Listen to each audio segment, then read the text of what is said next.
Es tiempo de historia con Antonio Ferrando y José Manuel Áspera. Hola a todos y a todas. Bienvenidos y bienvenidas a este programa cuyo objetivo es doble. Que paséis un buen rato y que al final del programa sepáis un poquito más de historia.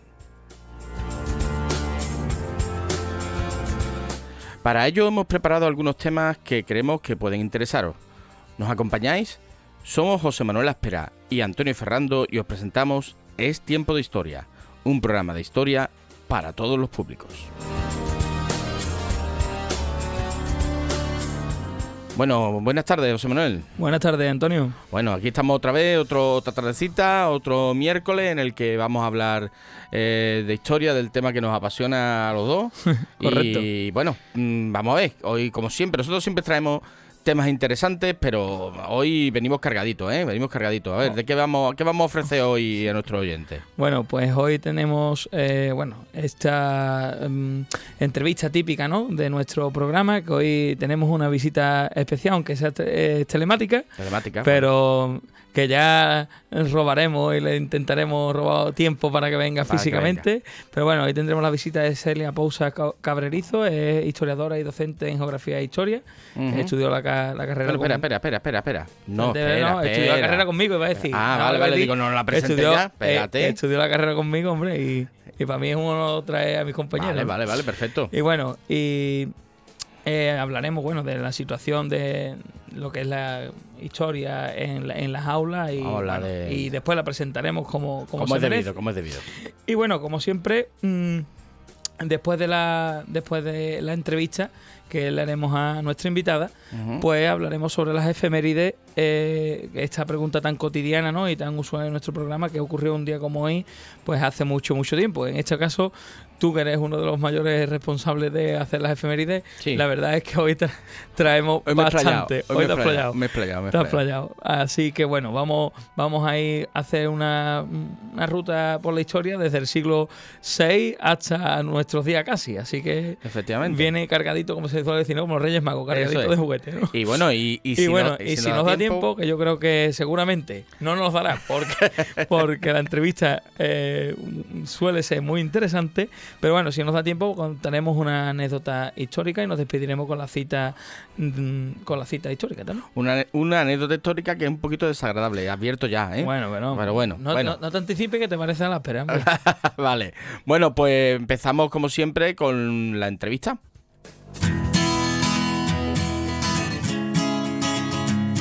Bueno, pues Celia, buenas tardes. Hola, buenas tardes. Hola, ¿qué tal, compañera? ¿Qué tal? Que yo también soy docente, ¿sabes? Qué bien. Yo me dedico a esto y en mis ratos libres doy clase. Vale, bueno, pues nada, encantado de verte aquí, compañera. Y bueno, pero antes que nada, como somos personas educadas, aunque no lo parezcamos así a primera vista, lo primero que hay que hacer siempre es presentar a la invitada, a nuestro oyente. Y de eso se ocupa aquí José Manuel. Bueno, muy buenas, amigas, Hola. Vaya fichaje. Entre compañeras y amigas aquí tenía que haber venido y hubiéramos sacado un cafelito, unas pastitas, algo, desde luego. No se ha podido. Bueno, no pasa nada. Promete volver. Verdad. Bueno, presenta a Celia. Pues nada, Celia Pousa Cabrerizo, historiadora y docente en Geografía e Historia. Ha estudiado la carrera en la Universidad de Cádiz, graduada en el año 2015. Tiene un máster en docencia por la Universidad de Nebrija, cursado en el curso 2016-17, y también tiene un máster sobre acoso escolar y mediación en el año 2022-2023 por la Universidad de Valencia. Ha trabajado en varios centros educativos como profesora de secundaria, ejerciendo su labor docente desde el año 2019 hasta la actualidad. Concretamente ya lleva 7 años, que me mira... ¿7 años o 7 centros? Bueno, 7 centros, pero lleva bastante Efectivamente. 7 centros. 7 centros. Y con ella trataremos también sobre la situación de la asignatura de historia en los institutos y el papel que juega esta asignatura en la actualidad. Luego, como siempre, pues... Bueno. Y ya luego después vendrá la efeméride. Pero primero nos centramos. La primera pregunta es protocolaria, Celia, ¿vale? Esa se la hacemos a todos los insensatos e insensatas que han estudiado historia, ¿verdad? Como los que estamos aquí reunidos, que han cometido esa insensatez de estudiar historia. Pues tú, ¿por qué cometiste esa insensatez, Celia? ¿Qué te llevó a estudiar historia? Bueno, pues yo lo que tenía muy claro desde chica era la docencia. Me encantaba. Me ponía con mis primas a obligarles a hacer exámenes. Me hacía yo el típico folio de cuadritos para poner notas. Ajá. Pero en mi familia había otro insensato, que era mi padre. Y de ahí pues entonces me vino también la influencia de elegir lo que sería la asignatura de historia después. Ajá. Entonces pues me decidí por historia y geografía y la verdad es que yo todavía no me arrepiento. Hombre, nosotros decimos... me han quitado las ganas todavía. Bien, estupendo, eso es buenísimo, eso es genial y señala además de que hay detrás una vocación y además como tú misma has dicho, viene de tradición familiar. Con lo cual, bueno, ya no te coge de sorpresa. No, la verdad es que, hombre, es una ayuda, ¿eh? Porque claro, cualquier duda, situación que no sepa resolver, incluso para presentarme a la oposición, pues fue un apoyo muy grande. Claro. Al fin y al cabo, había pasado por lo mismo, así que bien. Claro. Lo que pasa, bueno, de esto es lo que vamos a hablar. Mira, nos viene muy bien, porque tu padre está en ejercicio. Se jubiló el año pasado. Mira, bueno, pues fíjate. Pues es que tú puedes ahí contrastar lo que era la docencia de la historia hace, bueno, pues 20 años, por ejemplo, que estaba y lo tenía en casa, y la docencia de historia tal y como te la encuentras tú ahora, ¿verdad? Eso tú sabrás charlas familiares allí en casa. Sí. Sí. ¿Y hay muchas diferencias, Celia? Entre él y yo, no lo mismo. Me refiero... Que... No, en la forma, digamos... mucho. De darla o de... De darse, sí, mucho. Y más con la nueva ley, por ejemplo, pues sí que ha cambiado más que nunca, quizás, cómo dar clase, incluso cómo plantear simplemente un tema. Parece que se le tiene como miedo a llamar un tema por su nombre. Y ahora, pues, no, tampoco quiero yo ahora criticar la ley, ¿no? Pero... la nueva ley pues nos obliga un poco a ser más originales para plantearles el tema a raíz de una situación de aprendizaje, un juego, hasta cuarto de la ESO. Claro. Y hombre, pues tenemos un poco que, no sé, para mí es hacer más complicado la labor de profesor. En vez de dar una buena clase con buen contenido o variedad de materiales, ya te obligan hasta cómo plantearlo para que el alumno se sienta súper atraído por el tema. No sé, muy... es que es cierto... ¿Cómo explicarlo? Difícil, ¿no? De interpretar o difícil de ponerlo en valor. Ahí tienes razón. Evidentemente el paradigma ha cambiado. Yo de la misma manera que, bueno, ahora entro yo, voy a dar un poquito de opinión y como vamos aquí a debatir los tres, pues estupendo. El paradigma ha cambiado en el sentido de que, bueno, cuando tu padre daba clase y cuando, por ejemplo, yo empecé, que aquí que me ve tan joven, pues ya llevo unos tiempos, bastante tiempo en esto.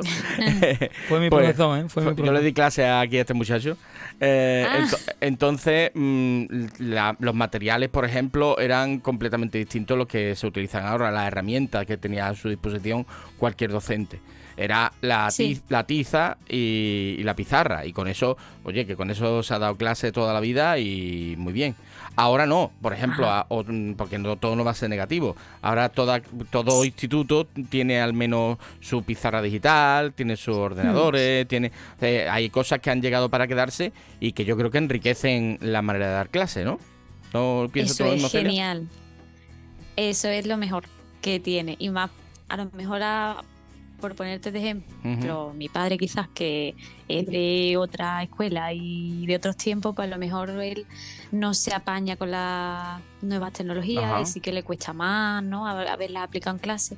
Pero al final los más jóvenes sí que, bueno, y no tiene por qué ser joven, pero a mí personalmente no me cuesta usar la pantalla y de hecho la uso totalmente diaria en cada clase, porque es que puedes hacer uso de ella para vídeos, fotos, en el mismo momento que explicas algo. No solo te basas en el libro, que al final el libro pues es lo que te quieran poner y ya está. Entonces es como un archivo infinito de información. Y para mí es lo mejor. Sí que es verdad, el uso de las tecnologías en clase, no tengo ningún problema en usarla, incluso que los propios alumnos, que también hay mucha controversia en eso. De que los alumnos usen sus móviles, no tengo problema mientras sea un uso controlado y vigilado por el profesor. Pero me parece que para mí es una buena herramienta para usarla en clase. No es una amenaza para mí. Claro, vamos, claro. No me... Efectivamente. Sí. Bueno, y Celia, ¿crees que en la asignatura de historia, digamos, los alumnos mayoritariamente tienen aceptación o los alumnos mayoritariamente la detestan o con sí con sa? Pues, a ver, si te soy sincera, y ellos mismos lo dicen, depende del profesor. Efectivamente. Y eso es así. Depende del profesor, de cómo tú te los vayas ganando, te los lleves al terreno, les crees interés, curiosidad, cómo le vayas planteando los temas, las actividades, todo. Es que depende mucho, yo creo que del profesor más que de la propia asignatura. Porque a lo mejor yo, como siempre he ido sustituyendo, sobre todo a otros compañeros, yo he llegado pues a mitad de curso o a final de curso. Entonces, pues ponle que había alumnos que habían dejado la asignatura porque no les gustaba, porque se les da mal estudiar. Y ahora de repente llega una cara nueva. Los niños en sí son a veces bastante noveleros. Y sí. Y entonces, pues tú ya le planteas una forma diferente de clase, una forma diferente de trabajar y ya pues ahora ese niño de repente se pone a estudiar y saca la asignatura. Entonces, no sé, creo que no es tanto la asignatura como se la enseñemos. Y supongo que será así en la mayoría de las asignaturas. Mira, aquí han pasado muchos invitados y le hemos hecho esa pregunta inicial de por qué estudiaste historia. Y mayoritariamente es verdad que dicen siempre que han tenido un buen profesor en historia. Claro, un buen profesor, una y buena por eso profesora. lo ha estudiado. Y ahí está, claro. es la ratificación. Yo he tenido profesor y padre. O sea que tú... por partida doble. Si no estudias historia, era para meterla en la cara. Pero hay que tener en cuenta una cosa. Ella ha empezado a hablar de la docencia. Cuando uno estudia historia, la mayoría de la gente que empieza a estudiar historia no piensa en la docencia. Piensa en la investigación. Y hay muchos compañeros que llegan aquí al gremio de la tiza como plan B y muchas veces hay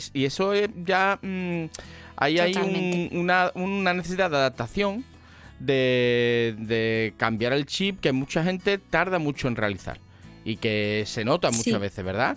En cambio, yo por lo que he podido escuchar a Celia era primero profesora y luego profesora de historia.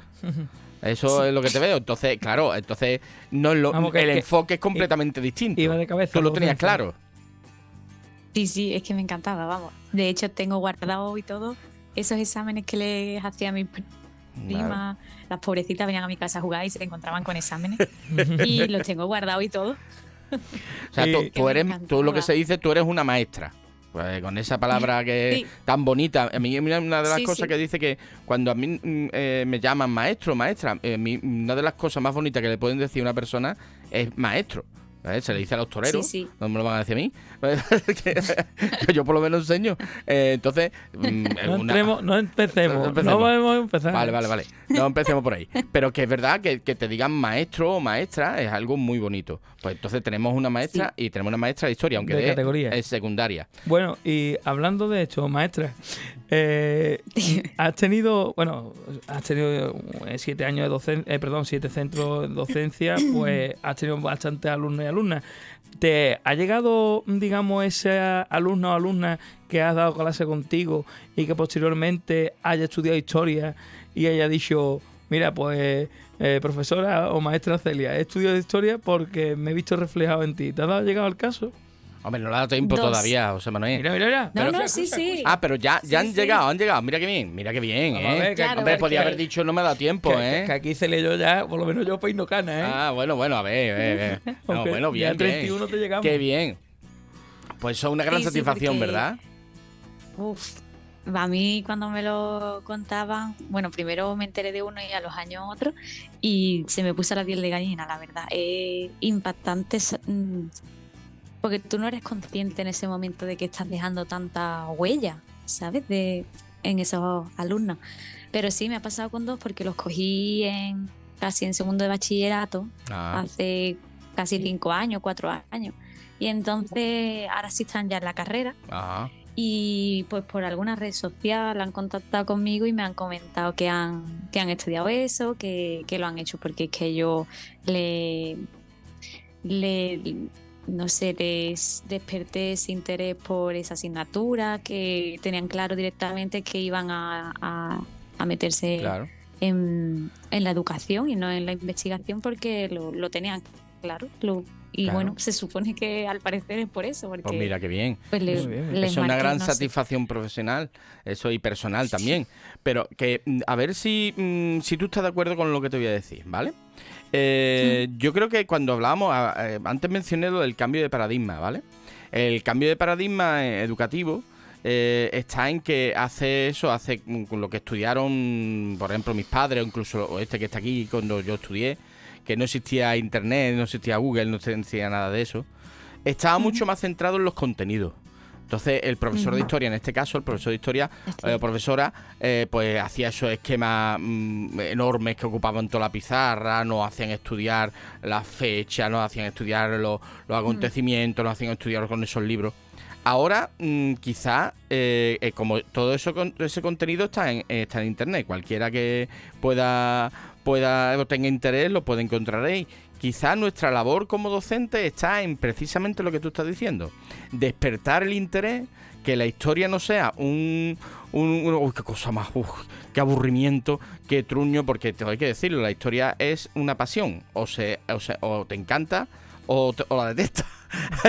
Casi que no hay término medio. Entonces quizás nuestro papel sea ese, sobre todo en la ESO, en la secundaria. Sí. En la secundaria es más decirle a los alumnos y alumnas, oye, que esto puede ser bonito, que esto puede ser interesante, que eso puede ser que puede ser atrayente y que no muerde. Quizás ese sea más nuestro papel en ese sentido, ¿no? Sí, más porque yo, por ejemplo, creo que los alumnos a veces simplemente lo que quieren es aprobar la asignatura. Claro. No el aprender absolutamente nada, el sacar el 5. Es que les obsesiona el resultado final. Pero entonces, claro, si tú te vas a quedar solo con el final de cada trimestre porque es lo que te interesa, la nota, pues es que se te pasa todo el año como tú dices, como un muermo. Claro. Y les tiene que ser súper pesado para ellos. Claro, eso por ejemplo pasa en el bachillerato. En el bachillerato cuando buscan la nota, bueno, y les da igual. Ahora que estoy ante 2 docentes activos y que en este caso, bueno, podemos comparar o por lo menos compartir opinión. Habéis dado bachillerato, habéis dado secundaria. ¿Qué contenidos, en este caso empezamos por ti, Celia, que tú opines primero? A mí me tiene más a la mano. A ti te tengo ya, me tiene aburrido. Celia, mira, empezamos contigo. ¿Qué contenido, por ejemplo, o echas en falta o te gustaría dar que dijese tú, mira, pues llega a segundo bachillerato, llega primero de la ESO y hay que ver que no estoy dando, me lo voy a inventar, ¿vale? Pues Blas Infante, por ejemplo, que es un personaje, digamos, bueno, andaluz por excelencia y que a lo mejor en algunos momentos solo se recuerda para fechas concretas como el 4 de diciembre o incluso el 28 de febrero y ya no se toca más. ¿Hay alguna, digamos, materia o que se dé poco o nada o necesitaría o te gustaría que se pudiese dar más? Que te he dicho Blas Infante que el primero se me ocurrió, ¿eh? Sí, pues mira, a ver, yo siempre he dicho, pero ya como algo personal, incluso por mí, de cuando yo estudiaba, que, por ejemplo, la historia más reciente de tu propio país, yo no entiendo cómo se puede enseñar solo en segundo de bachiller historia de España, porque no todos los alumnos llegan a segundo de bachillerato. Entonces, el niño que sale de cuarto y se va pues, a hacer un grado, un módulo, esos niños no han estudiado realmente la historia más reciente de su país y no sé, me parece increíble que un ciudadano no sepa la historia de su país, se vaya al mundo laboral sin saber nada de su país. Sabrá de prehistoria, sabrá de la Edad Media y no sabe, pues, por ejemplo, el franquismo, no sabe nada. No. Y de hecho, bueno, te pongo el ejemplo del instituto donde ahora estoy, justo hoy estaba hablando con la profesora que da Historia de España y es que no les da tiempo. Claro. Ni siquiera en segundo de bachillerato a dar el tema del franquismo. O sea, ya no es ni llegar a bachiller, es que no lo van a dar ninguno. Entonces, claro, eso me parece bastante peligroso porque al final, ¿de dónde te informa? De lo que vas viendo por ahí en redes, en lo que te cuente, vete a saber quién. Entonces, claro. No sé, creo que desde la ESO al menos, que sabemos que todo el mundo lo va a hacer, pues, sí, claro, es obligatoria. Que ahí sí que se diera un poco más lo que es la historia de España, no se dejara para los que lleguen a segundo de bachillerato. Es que, claro, no sé, claro. En mi opinión. Mira, es que comparto totalmente la misma, porque incluso yo conozco algún programa de televisión que ha habido un ejemplo de que han sacado una fotografía de Franco, ya que ha sacado el tema, por ejemplo, del franquismo, ¿sí? Se la han enseñado a gente, digamos, a chavales, ¿no? De, bueno, a lo mejor jóvenes, y directamente esos chavales no sabían quién era físicamente. Es decir, ¿este hombre quién es? Y no sabían. Entonces, es muy bueno que tener en cuenta que... ¿Y tú, Antonio, estás de acuerdo? Claro, yo estoy completamente de acuerdo con Celia. Incluso cuando yo llevo más tiempo dando la ESO, hace ya mucho que ya no doy bachillerato. Entonces, en cuarto de eso, imagínate si en el segundo de bachillerato, que se va con la presión de la EBAU, no se llega, en la ESO, que no existe esa presión, sino que está uno más pendiente del alumno, la alumna y demás, eso, pues es muchísimo más complicado. Nosotros una vez en el departamento tuvimos la iniciativa de empezar la historia al revés. Es decir, empezar desde la actualidad hacia atrás, para precisamente paliar esto. Pero los chavales no están acostumbrados a eso. Es muy complicado porque la historia siempre se explica de manera lineal. Ahora viene esto, cuando la mayoría de las veces, por ejemplo, no es así, porque tú das Egipto y das Mesopotamia y se están dando prácticamente a la vez. Y los chavales tienen la noción de que va uno detrás de la otra. Pero bueno, pero que es verdad que esa noción lineal y siempre progresiva hacia adelante, pues si tú la inviertes los puedes volver locos. Entonces desistimos de hacerlo. Y hay un contenido que también yo echo de menos y no sé si coincidirás, Celia. Lo que pasa que es añadir más contenido. Y además otra cosa que quizás se debería hacer. Yo creo que la geografía y la historia deberían de separarse. Es decir, que la geografía se dirá por un lado y la historia se dirá por otra. Porque me acaba de robar la siguiente pregunta. Claro, es que son disciplinas completamente distintas. Y de hecho, si el grado ya no es geografía e historia, como yo estudié geografía e historia, ya vosotros ya no. Ya vosotros sois grado en historia o grado en geografía. Nosotros dimos, en su momento. Nosotros dimos, creo que fueron 4 asignaturas de geografía, ¿no? Claro. Si recuerdo pero creo que eran 2 de geografía universal y 2 de geografía de España. Claro, pero vuestro grado es historia. Sí. Historia. El diploma, lo que pone el diploma. Claro, poner el papelito es historia. Pues entonces, no entiendo por qué están eso y la física y la química fueron esos 2 matrimonios que hicieron ahí forzados. Que bueno, que yo creo que comen terreno unos a otros. Eso por un lado. Y luego, claro, los contenidos, por ejemplo, de la historia de otros territorios. Por ejemplo, América. La historia de América se da muy poco. La historia de América precolombina, la conquista, yo que soy americanista, ¿sabes? Entonces me toca la fibra.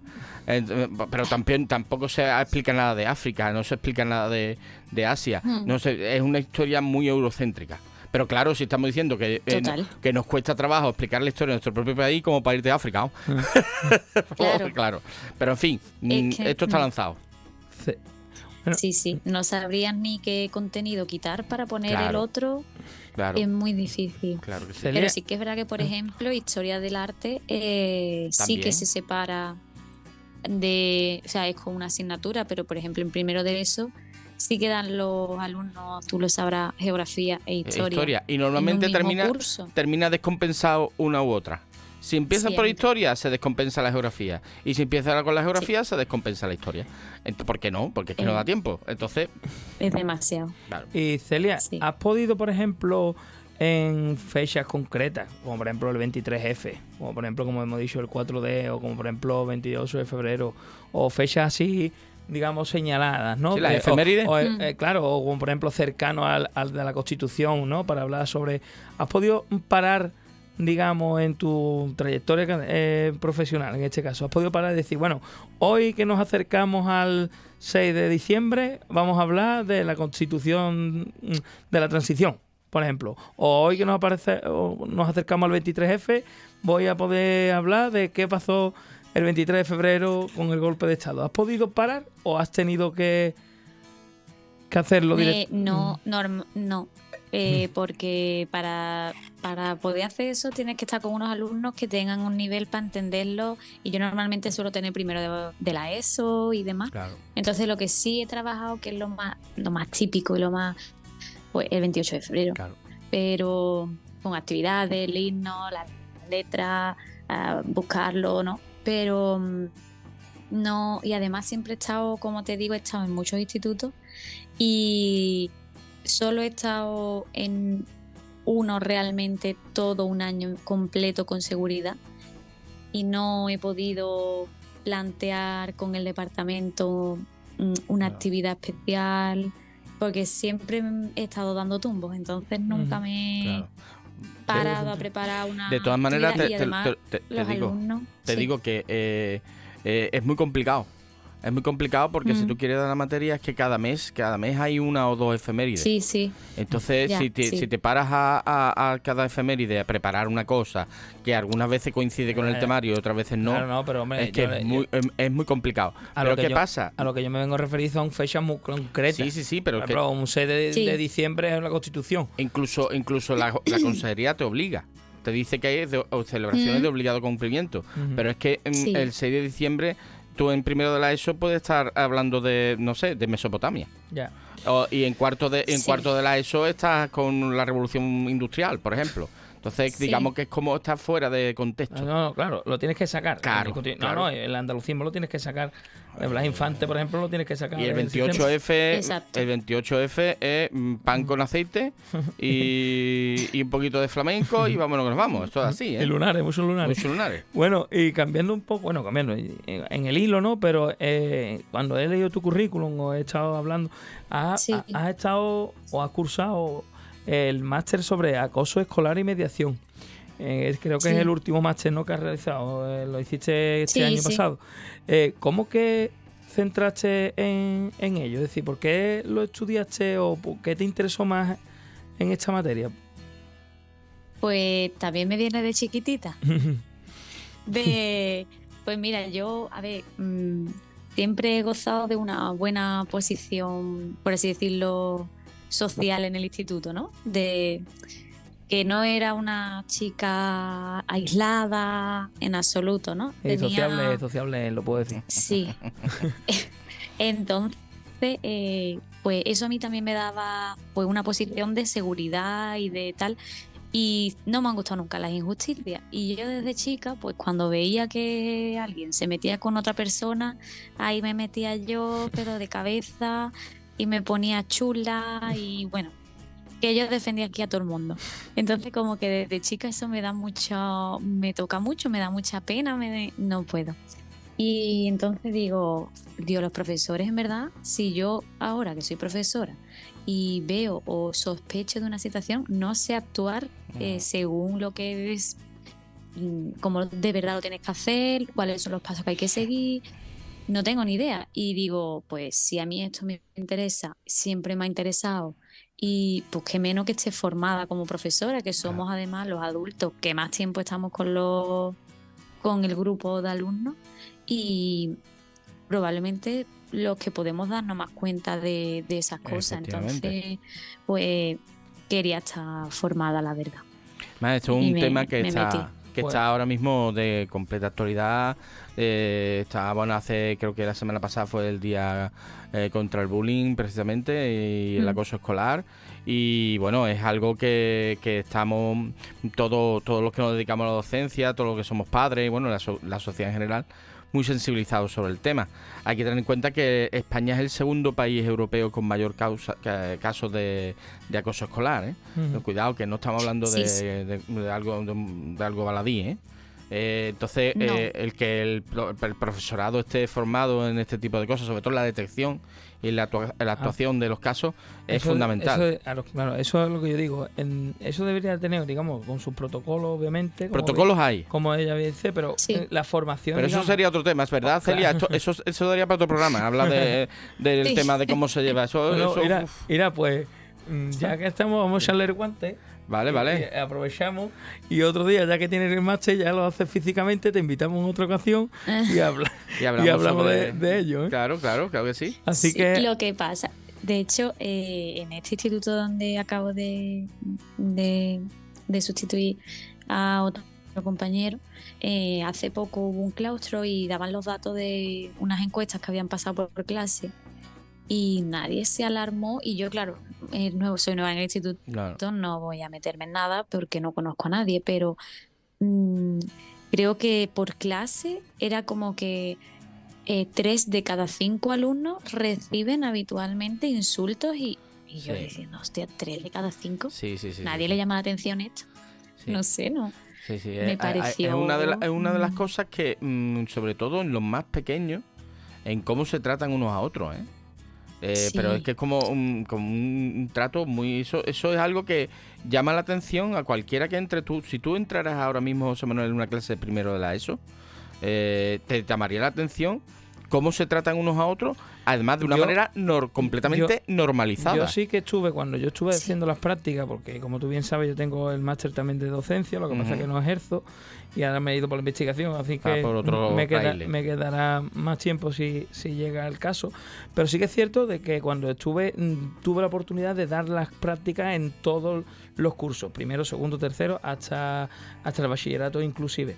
Y sí que es cierto que me di cuenta cómo ese trato, digamos, que tú estás haciendo referencia, sí. E incluso ahora Celia da un dato, pero, hombre, no llegaba al punto, porque la verdad es que 3 de cada 5 es bastante significativo, pero sí que es verdad que en una, digamos, claustro que tuvimos, sí que hablamos del tema y los datos también eran bastante elevados, ¿no? Sí. Entonces, llama la atención de que exista eso y además, no solo eso, sino también el trato entre ellos, como tú haces referencia, que creo también que eso no solo es una labor docente, que por supuesto como profesores tendremos que aportar nuestro granito de arena, sino también yo creo que la primera educación es la casa y la casa de cada uno es de cada uno, y ahí nosotros podemos enseñar modales y comportamientos y también conocimiento, pero también que los modales también tienen que venir desde casa, ¿eh? Por lo menos mi reflexión. Por ejemplo, es uno de los cambios más grandes que yo veo, al menos en mi casa. Yo sabía perfectamente lo que tenía y no tenía que hacer un instituto, porque si no llegaba a mi casa y me la cargaba. y eso lo tenía yo muy claro. Pero ahora, o sea, no, no tienen miedo a que después en casa le digan cómo has dicho esto, cómo has contestado aquello, o cómo te has puesto a fumar en clase. No hay miedo, no, porque a lo mejor falta un poco de ahí de educación. Esto da para un tercer debate, ¿eh? Esto da para un tercer debate. Bueno, y por lo menos para 3 programas. Para el programa, como el factor de la... Bueno, hablando ya de... que nos estamos quedando ya sin tiempo, como estamos diciendo, el paradigma ha cambiado, la nueva ley, tú has los LOE, las situaciones de aprendizaje. ¿Tú has manejado algún tipo de las metodologías innovadoras? Aprendizaje basado en proyectos, aprendizaje basado en retos, Flip Classroom, aprendizaje cooperativo, etcétera, etcétera, etcétera. ¿Tú utilizas alguna de estas metodologías normalmente en tu clase? Hombre, hay que tener en cuenta que, claro, Celia entra como sustituta. Claro, tú no puedes llegar a sustituir y revolucionar una clase así de cero, pero bueno, dentro, en la medida de tus posibilidades. Entonces, pues, como tú bien dices, para mí es imposible, porque, bueno, no llevo ni un mes. Claro. Entonces, estamos ahí trabajando los contenidos, estoy también adaptando a los niños con las PT. Bueno, claro. Entonces... luego tengo también en este instituto 2 segundos de bachiller, entonces no van por esa... No. ¿Sabes? Solo tengo 2 clases donde podría aplicarlo. Y luego el año pasado, que sí que debería, pero estuve en un instituto que es muy complicado. Ajá. Y bueno, vale. Pues entiendo. Mantenerlos más o menos... sentados era suficiente. Entiendo. Bueno, yo doy clase en un centro de compensatoria, pero yo llevo mucho tiempo allí, ¿eh? Te digo, llevo mucho tiempo, llevo desde 2007 allí, salvo un paréntesis en que fui a darle clase a este y me volví. Que pero así sería la clase. Hay que decir que bueno, que la docencia, tú sabes, es una profesión que no es precisamente la mejor vista por la sociedad, pero sí es verdad que tenemos un impacto increíble en la sociedad y sobre todo como nuestro material de trabajo en la sociedad futura. Entonces, nuestro desempeño, como dijiste antes, con esos alumnos a los que tú los encaminaste por la historia, es que trabajamos con un material muy sensible. Trabajamos con chicos, sí, con adolescentes, y tenemos que tener mucho cuidado con lo que hacemos, porque sí, cualquier cosa que hagamos, no somos muchas veces conscientes del impacto que puede tener en un material tan sensible como el que nosotros trabajamos, ¿no? Y no estamos suficientemente reconocidos, ¿eh? Eso de que bien viven los maestros, yo siempre digo lo mismo. Digo, pues en las facultades no hay leones, así que para adentro, haber estudiado. Yo digo lo mismo. ¿No? Claro, sí. Es que nuestra labor además se está incrementando, porque como la primera institución educativa, que es la familia, pues no está llegando donde tiene que llegar, cada vez más es la escuela la que sustituye. Implanta los valores. Lo que estaba diciendo yo anteriormente. Y estamos pasando de ser complemento a ser sustitutivo. Y no puede ser. Eso no puede ser, correcto. Y eso no puede ser, porque a mí me pasa cada 2 por 3 que un alumno me dice papá. Uy. Sí, porque posiblemente me vea más tiempo a mí que a su padre. Ya. Es posible. Bueno, también es verdad que los horarios de trabajo y las conciliaciones laborales. Yo estoy trabajando en un comedor en un colegio y la verdad es que allí me da mucha pena de que muchos niños, o muchos de mis niños, cuando llegan allí son las 7 de la mañana y cuando lo recogen sus padres son las 4 de la tarde. Es decir, que casi se llevan... Casi no ven a sus padres. Pero bueno, es la sociedad que tenemos. Vale. Es el capitalismo, amigo. Es el capitalismo. Celia, nos quedamos sin tiempo. Muchísimas gracias por estar aquí y haber estado con nosotros. Y esperamos que pues que vuelva en otro momento y con tiempo. Me parece que la conexión se ha acabado. Bueno, ya está. Luego nos despedimos como debemos de Celia. Que ha sido un placer hablar con ella y que amenazamos con volverla a traer, ¿no, José Manuel? Por supuesto. Además, yo creo que estará encantada de volver porque aparte de compañera es amiga. Muy bien. Pues nos vamos con la efeméride.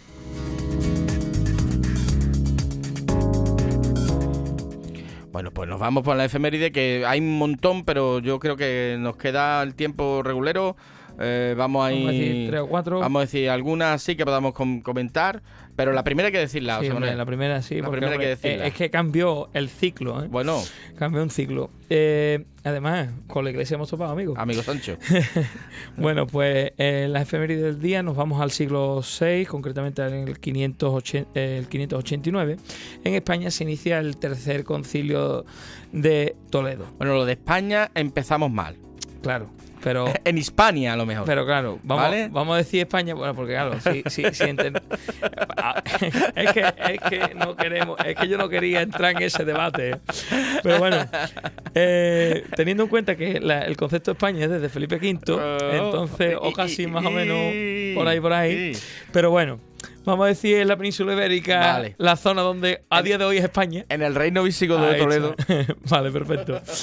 Eso es importante, ¿eh? Para eso existe este tipo de programa, para darle luz y taquígrafo a este tipo de digamos, anomalías que puede conllevar la interpretación de la historia. España, señores, no existía en el año 589. Pero bueno, venga. Es el tercer concilio de Toledo, o concilio de la conversión. Convocado por el rey visigodo Recaredo y organizado por el obispo Leandro de Sevilla y el abad Eutropio de Valencia. Comenzó el 8 de mayo del 589 en la ciudad hispánica de Toledo. En él quedó sellada la unidad espiritual y territorial del reino visigodo en su etapa del reino de Toledo, que dejó oficialmente de ser arriano y se convirtió al catolicismo, que era la religión que se profesaba en los hispanos romanos hace 1400 1435 años. Bueno, pues alguno podrá decir que desde hace 1435 años España es católica. Bueno, primero lo de España ya hemos dicho que no. Y lo de católica es que un siglo y pico después va a dejar de ser hasta cristiana. Pero bueno. Correcto.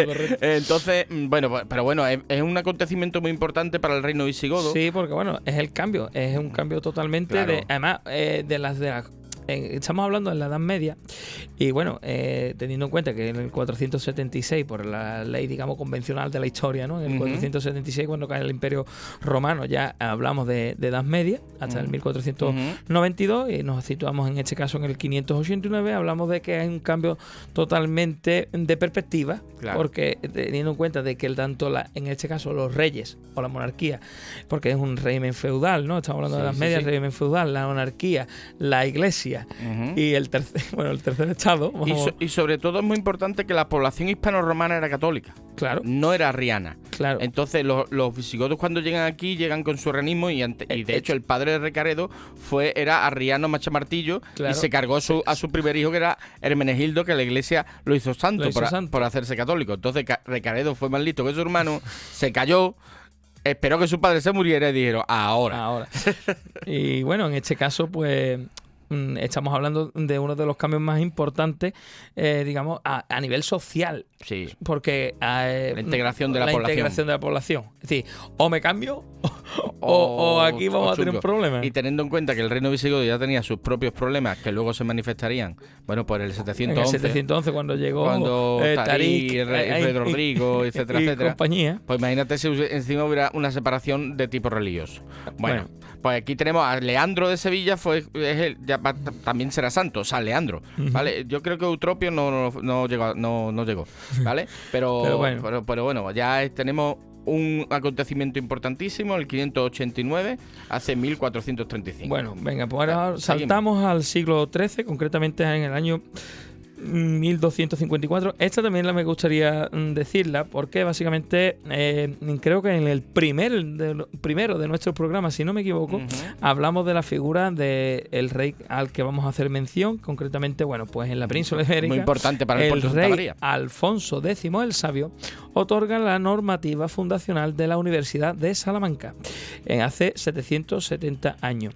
La clave aquí está, se ve reflejado como Alfonso X, al decirle el sabio, otra cosa no, pero él se interesaba porque existiera la cultura en el pueblo. Y concretamente, bueno, pues después hizo las cantigas, la escuela de traductores, e incluso tuvo ese, digamos, que yo he estado en Córdoba hace relativamente poco, y ahí no me acuerdo ahora mismo exactamente el nombre, pero es una torre que yo visité.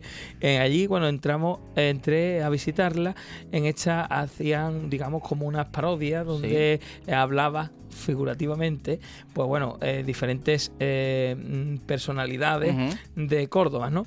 En este caso, y uno, Averroes, y también habló en este caso, pues, Alfonso X el Sabio, ¿no? Y en una de las cosas que este rey castellano hablaba era, digamos, de la importancia de la cultura en la población. Y él, bueno, pues su propio nombre nos dice lo que él buscaba eso. Y después también dentro de lo que podemos interpretar como una época en la que estamos. Es decir, estamos hablando de 1254, siglo XIII, que en el 1212 había sido las Navas de Tolosa. Es decir, que estamos en enfrentamientos. Y aquí, por lo menos, pues bueno, él quería esa, digamos, unión.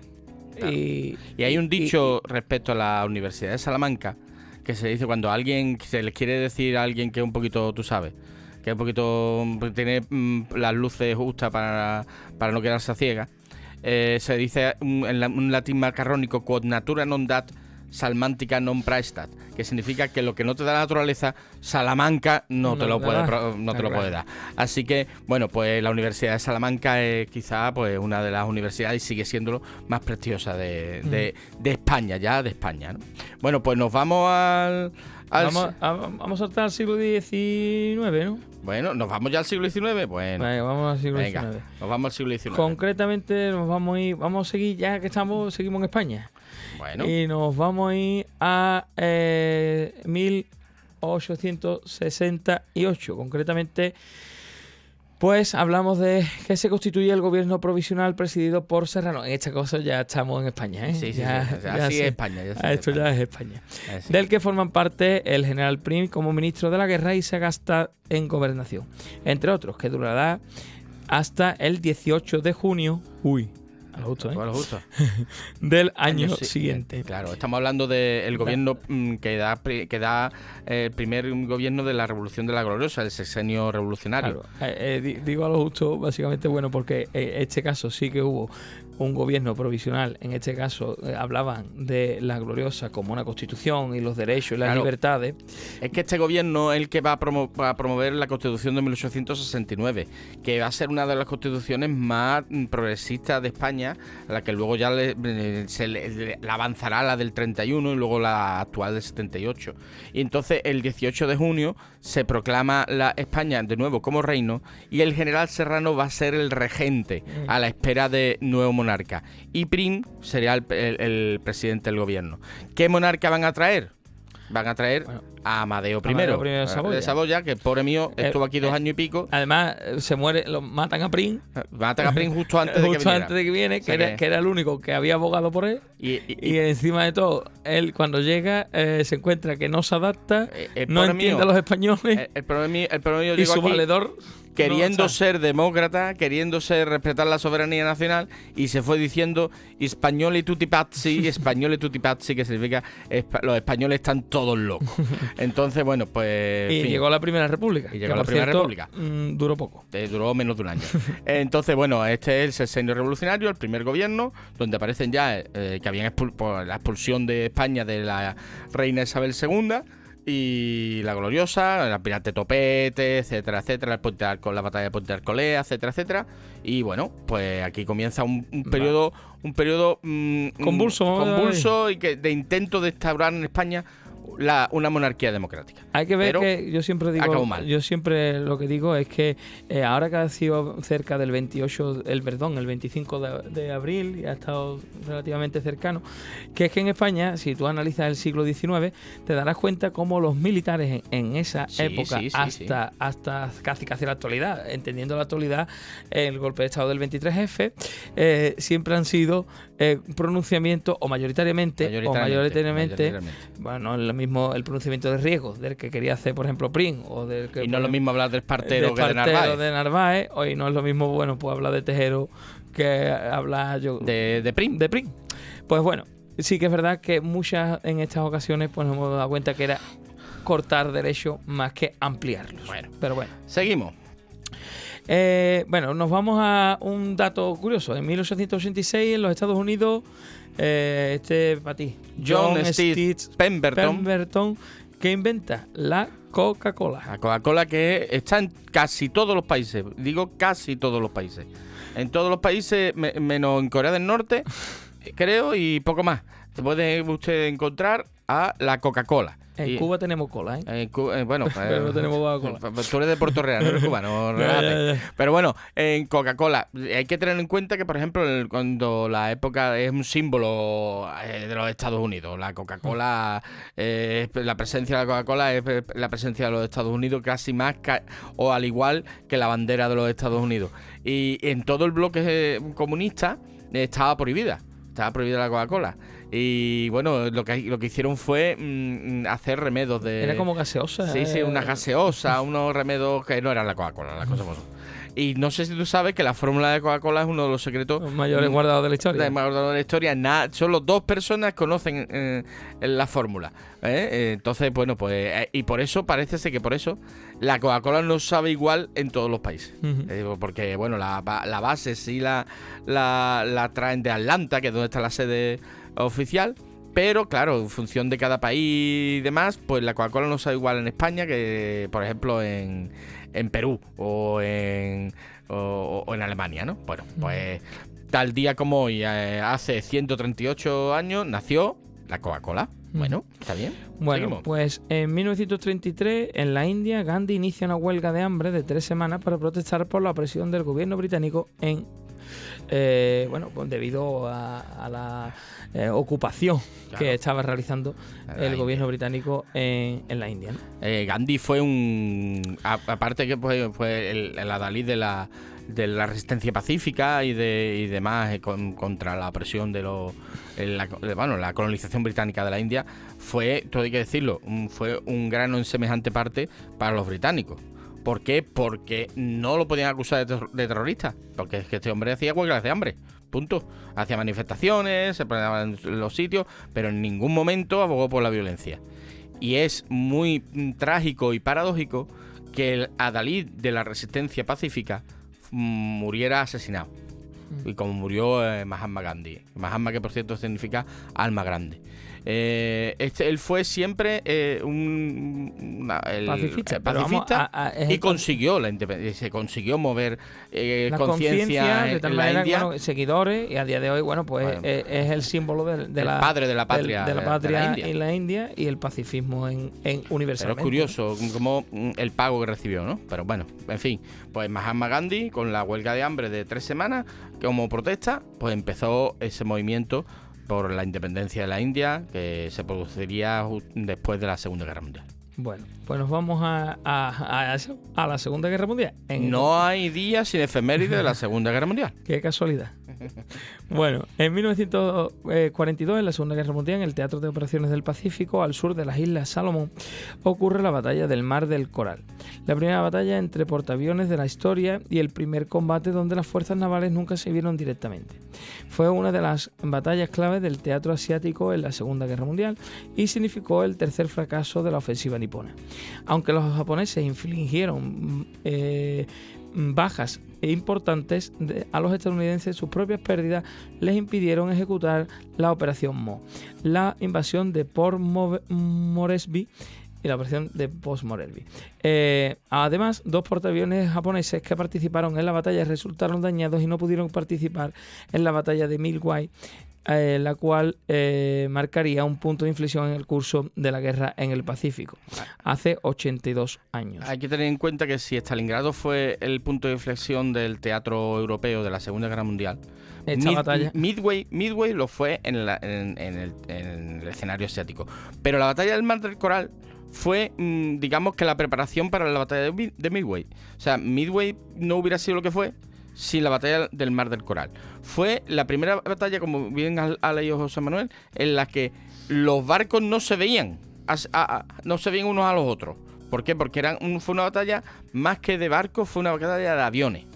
¿Ves? Y entonces los portaaviones mandaban los aviones y se iban dando, castigándose unos a otros, y como siempre los Estados Unidos sabían que en el Pacífico las victorias iban a ser muy, muy costosas. Y esta fue muy costosa, igual que lo sería Midway, y que luego después llevaría al presidente Truman a pensar que los japoneses, como no les pegaran un buen latigazo fuerte, no se rendirían. Y no les pegó uno, les pegó 2. Hiroshima y Nagasaki. Bueno, pues esto es un ejemplo de esa resistencia japonesa en el teatro del Pacífico de la Segunda Guerra Mundial. Y bueno, nos vamos a la última, ¿no? Bueno, pues nos vamos a la última. En un mensaje, por supuesto, seguimos con nuestros años mozos de la Segunda Guerra Mundial. En este caso, bueno, se finaliza en el año 1945. En un mensaje transmitido a la nación desde su gabinete en el número 10 de Downing Street. Bien, correcto. De Londres, el primer ministro británico Churchill anuncia oficialmente el final de la guerra con Alemania e indica que el alto el fuego ha sido firmado ayer a las 2:41 en el cuartel general de campaña americano en Reims. Multitudes de personas, muchas vestidas de rojo, blanco y azul, colores de la bandera británica, se reunieron en las puertas del Palacio de Buckingham en Londres y ovacionan a la familia real en el balcón. El alto el fuego se firmará en el nuevo en Berlín al día siguiente ante el mariscal Zhukov, en representación del alto mando soviético. Hay que tener en cuenta que, bueno, claro, era el momento en el que la guerra ha terminado en Europa. Y que es curioso, el alto el fuego se firmó 2 veces porque los generales alemanes, sobre todo el almirante Raeder y demás, se rindieron a los americanos. A los americanos, no. A los americanos y a los ingleses. Pero claro, decía, haga usted el favor de firmar. Sí, firme usted aquí, si lo que tú quieras. Pero llegaron al Ejército Rojo, digo, el que está en Berlín soy yo. Así que haga usted para acá, venir para acá. Y lo firma aquí delante de mis ojitos, porque yo he dado mucha caña aquí. Entonces los alemanes tuvieron que firmar el alto fuego 2 veces. ¿Vale? Porque no querían rendirse ante los rusos. Esto parece hombre, hay una explicación. Hay una connotación negativa, o ideológica. Hay una explicación. La explicación es que había algunos alemanes, algunos generales alemanes que pretendían firmar el alto el fuego con americanos y británicos para luego volverse los 3 contra los rusos.